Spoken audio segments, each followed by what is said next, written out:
Hai semuanya, gimana kabar kalian? Semoga selalu dalam keadaan baik. Jadi welcome back teman-teman di Andre Grayson Channel, dan ini adalah segmen analisa kripto, segmen dimana kita akan mengulas untuk koin-koin yang udah teman-teman request di kolom komentar channel YouTube ini. Thank you banget, udah banyak requestannya masuk, semuanya keren-keren. Kita akan bahas untuk beberapa koin hari ini, yaitu Solana, requestan dari Yudi Prayoga.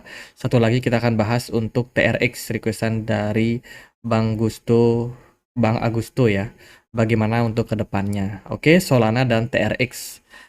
Teman-teman, kita mulai pembahasannya dulu dari Solana. Solana hari ini diperdagangkan di kisaran level 1,3 juta, ya 1,36 juta, teman-teman. Penurunan terjadi pada Solana sekitar 14% dalam 7 hari terakhir.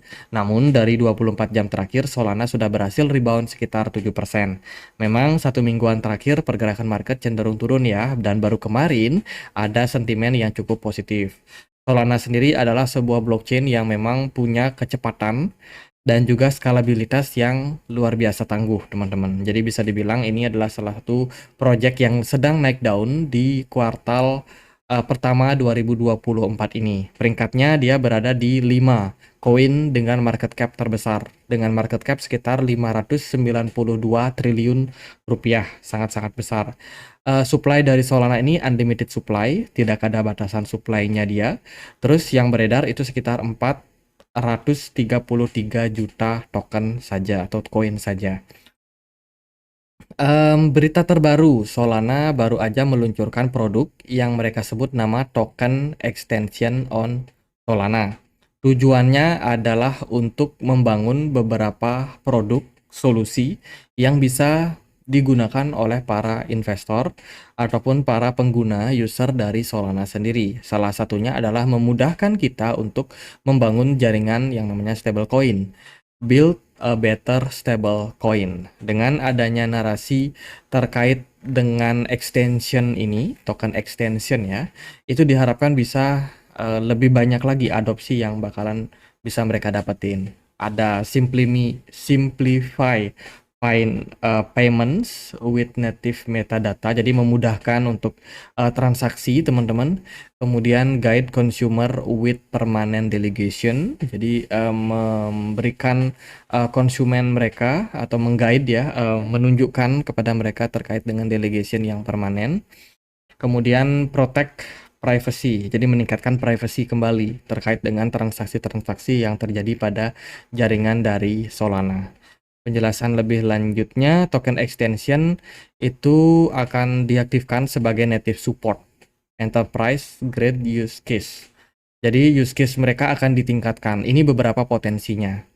Yang pertama dari confidential transfer, ada on-chain payroll, B2B payment, treasury management. Ini potensial case-nya ya, potensial use case-nya. Jadi diharapkan kedepannya orang-orang bisa menggunakan transaksi ini untuk pembayaran ataupun mungkin untuk treasury management. Ini berhubungan sama pemerintahan gitu, teman-teman. Jadi adopsi atau upgrade terbaru dari extension ini diharapkan bisa mendapatkan adopsi dari para institusi. Transfer hook, ini potensialnya adalah KYC verification, token get access, royalty environment, permanent royalties, publisher fees, dan juga transaction fees. Untuk fee-nya ya, itu sih teman-teman, saya rasa ini merupakan salah satu upgrade yang bakalan bagus untuk Solana ke depannya. Kemudian dari berita yang lain, ada berita yang kurang bagus ya, di mana community Solana lagi bingung terkait dengan kasus hack yang menimpa mereka, menimpa komunitasnya dengan kerugian sampai 60.000 US dollar. Jadi ini masih dalam proses pelacakan sih sebenarnya, teman-teman. Jadi rincian dugaan peretasan tersebut sedang dibahas secara real oleh DAO mereka atau organisasi otonom terdesentralisasi ya, yang mempertimbangkan untuk melibatkan penegakan hukum dari Amerika Serikat. Yang disebut sebagai Saga DAO itu kehilangan sebagian perbendaharahan mereka. Sekitar 60.000 US dollar di Solana hilang setelah peretasan jarak jauh yang dialami oleh salah satu pendiri DAO yang dikenal dengan nama samaran Red Devil, ZK Red Devil. Mengurus aset milik fan club seluler Solana dengan dana pribadinya. Oh, jadi orang pribadi ya yang kena masalah, teman-teman. Dan ini tentunya masih sedang ditelusuri. Sebenarnya ada masalah apa pada jaringan dari Solana, kenapa kok bisa sampai mengalami kecurian tersebut, teman-teman. Jadi ini sedang dibahas di apa namanya?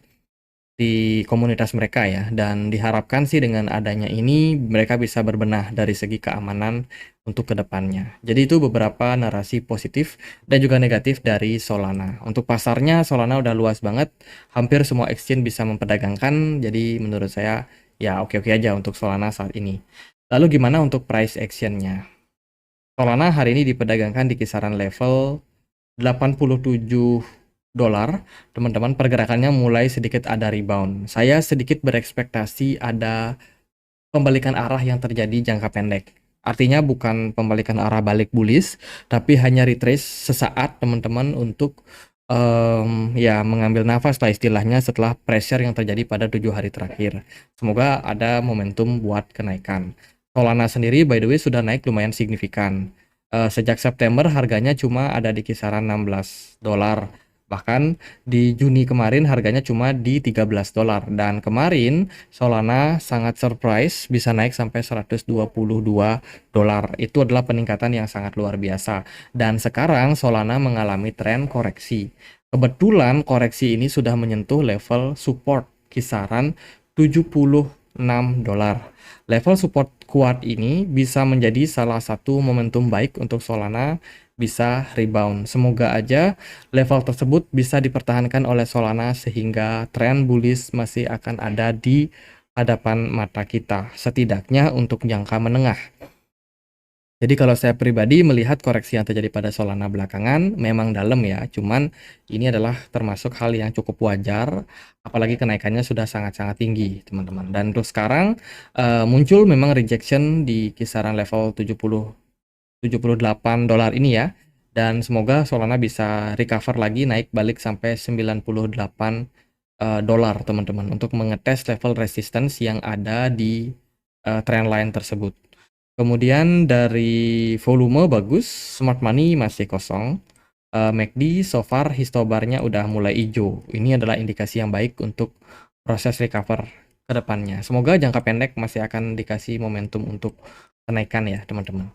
Itu sih, teman-teman, level support kuat di 76. Let's say kalau jebol, maka target berikutnya adalah level support kisaran 62. Kalau jebol lagi di 50 dolar. Tapi saya rasa sih ini masih bakalan bikin Solana bertahan ya, level support 76. Ya, semoga seperti itu. Next kita akan bahas untuk Tron ya, teman-teman. Ini adalah koin yang paling saya suka kalau saya melakukan transaksi, teman-teman, pindahin aset ke exchange, saya biasanya pakai Tron. Kenapa? Karena fee-nya murah, kecepatannya baik, dan selama ini sih nggak ada masalah. Jadi saya suka pakai Tron untuk transaksi. Tron hari ini diperdagangkan di kisaran level 1.700 rupiah. Marketnya ada kenaikan sekitar 1% dalam 1 hari terakhir. Tron ini kurang lebih juga sama. Dia unlimited supply dengan peredaran yang saat ini yaitu di kisaran 88 miliar, teman-teman. Jadi sangat banyak. Tron berada di peringkat 11 koin dengan market cap terbesar. Narasi-narasi dari Tron itu kebanyakan lahir dari Justin Sun yang kontroversial. Baru-baru ini katanya founder dari Tron ini melakukan withdrawal altcoin ke Binance ya. Ada withdrawal yang dia lakukan, entah itu penjualan aset. Tercatat teman-teman ada AAV yang mengalami transfer sekitar 59 ribu AAV ya. Teman-teman, itu ada berpindah gitu, kemudian token XVS apa ya, Venus ya, itu sekitar 200.000 juga ada berpindah. Dan ini rinciannya, teman-teman, ada Link, Floki, Million Mana, kemudian Mana, terus juga ada Shiba, ada Ben, itu berpindah ya dari wallet pribadi dia ke Binance. Saya sendiri nggak tahu, padahal dia punya exchange sendiri loh, kenapa ditransfer ke Binance. Tapi ya itulah, perpindahan-perpindahan dari koin yang dimiliki oleh Justin Sun ini sangat mengundang banyak sekali perhatian para investor. Jadi yang sebenarnya familiar daripada token Tron ini adalah ya foundernya sendiri, Justin Sun. Justin Sun baru aja announce soal kontroversi terkait dengan Huobi token. yang baru aja berganti nama ya. Sebelumnya kan namanya adalah HT, itu di-convert menjadi HTX. Jadi mirip seperti nama token exchange-nya, teman-teman. Dan dikabarkan juga mereka akan melakukan burning untuk tokennya. Ini sih nggak ada kaitannya sebenarnya sama Tron. Cuman ya Justin Sun sendiri berkaitan sama proyek-proyek yang dia bangun. Jadi Justin Sun sendiri adalah pengusaha di dunia kripto, blockchain, teman-teman. Dia punya Tron, dia punya exchange bernama Huobi, dan satu lagi apa ya nama exchange saya lupa. Ya pokoknya dua punya dua exchange gitu dan juga bisnis-bisnis yang lain. Jadi memang ini sosok yang sangat kontroversi. Ini jaringan dari Trondau, dia sudah menyelesaikan transaksi sebanyak 7 miliar transaksi ya, luar biasa, 7 miliar US dollar transaksi, dan sangat-sangat banyak memang, mungkin saya salah satunya di sini. Ya itulah teman-teman, tapi Tron ini menurut saya salah satu jaringan yang sangat-sangat baik. Tron juga dikabarkan baru aja melakukan listing koin seperti di Gopex, salah satu exchange dari Korea, teman-teman, yang mana Gopex ini ya kalau sudah koin listing di Korea, bandar-bandar Korea tuh sangat-sangat agresif loh buat naikin harga. Jadi seringkali bisa menjadi narasi yang cukup bagus. Kemudian ini juga ada integrasi yang mereka lakukan dari jaringan Tron, kemudian HTX sebagai tokennya, lalu ada Cyper Capital, Spark Capital, Polynex, dan juga Up App NFT, teman-teman. Ini baru aja melakukan kerjasama terintegrasi tentunya untuk memperkuat lagi proyek-proyek yang berada dalam ekosistem yang mereka punya. Selebihnya Tron nggak terlalu banyak narasi karena memang ini proyek yang sudah mapan dan belum ada sesuatu lah yang bisa dibilang menjadi pendorong kenapa Tron bakalan menarik. Ini ada salah satu, mungkin ini berita pesanan atau gimana, tapi yang pasti adalah TRX holder itu baru aja melakukan banyak migrasi ke Retic Finance. Ya, mungkin ini berita pesanan atau gimana, teman-teman, tapi kalau kita melihat dari sini, Retic Finance ini dianggap menjadi salah satu alternatif karena bisa menghubungkan antara Visa, Mastercard, debit card, ya, yang menyebabkan banyak investor-investor di belakang dari Tron itu melakukan migrasi. Sekali lagi ya, ini teman-teman harus pantau lagi beritanya apakah ini benar atau enggak, tapi kemungkinan ini berita pesanan juga mungkin ada, tapi ya kita lihatlah beritanya seperti apa.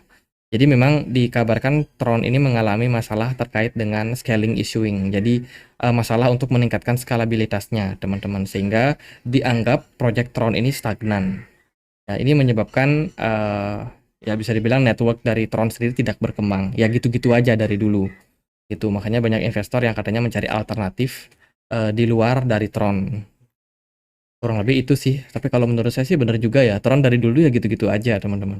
Paling dia melakukan burning dalam beberapa waktu terakhir sehingga menyebabkan harganya menguat. Tapi itu pun juga kenaikan yang terjadi bukan karena narasi dari upgrade yang dilakukan oleh Tron, melainkan hanya dari apa namanya burning, proses burning yang mereka lakukan.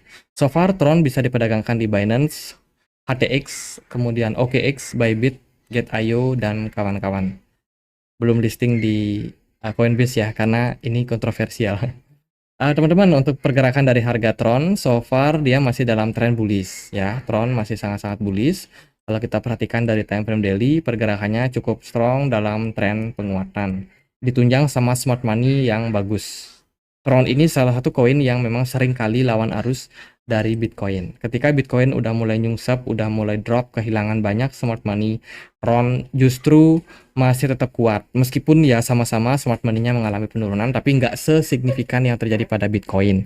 Dengan indikasi bahwa Tron ini masih dipertahankan untuk harganya. Kemarin dia sempat menyentuh area resistance kisaran 0,11 dolar.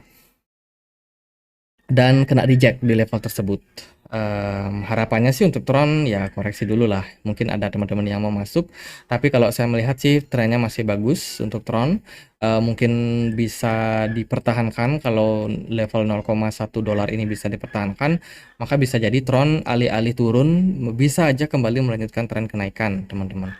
Jadi masih ibaratnya ngumpulin amunisi untuk bikin harganya lebih baik lagi ke depannya. Sementara kalau dari time frame weekly, ini aku agak wanti-wanti. Kenapa?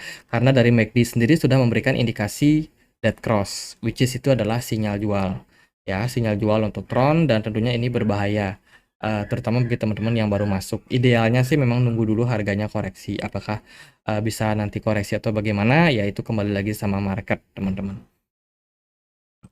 Itu beberapa area yang bisa teman-teman perhatikan ya. Untuk saat ini sih level resistance kisaran 0,11 itu masih menjadi pusat perhatian ya. Apakah Tron bisa menembus level tersebut atau enggak?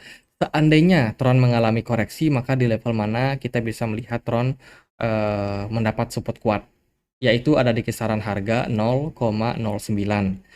Kalau kita ukur potensial penurunannya itu sekitar 16%. Jadi let's say kalau ada koreksi terjadi pada Tron, dia turun agak dalam, itu adalah sesuatu yang menurut saya cukup wajar juga. Ya, setelah kekuatan Tron ini bisa dibilang bagus ya teman-teman, dan sekuat-kuatnya Tron mungkin akan ada satu titik di mana holdernya tidak akan bisa bertahan. Sementara kalau kita lihat dari time frame 4 jam, sebenarnya pergerakan dari Tron ini terbilang memang benar-benar bagus teman-teman, tapi smart money-nya itu kadang masuk kadang keluar, sometimes dia nol, sometimes dia kembali masuk lagi, dan ini mengindikasikan memang Tron ini kekuatannya masih terbilang bagus ya pada holdernya teman-teman. Even smart money-nya meninggalkan sementara, Tron masih bisa tetap bertahan, artinya memang kuat lah untuk pertahanan daripada koin ini. Jadi gitu aja paling buat update dua koin ini. So far market overall ya secara garis besarnya masih korektif. Dalam jangka pendek akan ada kenaikan-kenaikan kecil ya. Tapi kalau teman-teman memang niatnya untuk invest long term, saya rasa baik Solana dan Tron masih bisa teman-teman jadikan pertimbangan. Jadi gitu aja, semoga video kali ini bisa bermanfaat. Bila mana ada pertanyaan lain, ada koin lain buat dibahas, bisa banget tulis di kolom komentar channel YouTube ini. Kita juga punya komunitas diskusi di Telegram, tempat aku untuk update berita-berita terbaru tentang market crypto. Buat kalian yang mau join, linknya ada di kolom deskripsi video ini. Gitu aja. Akhir kata saya Andre, makasih.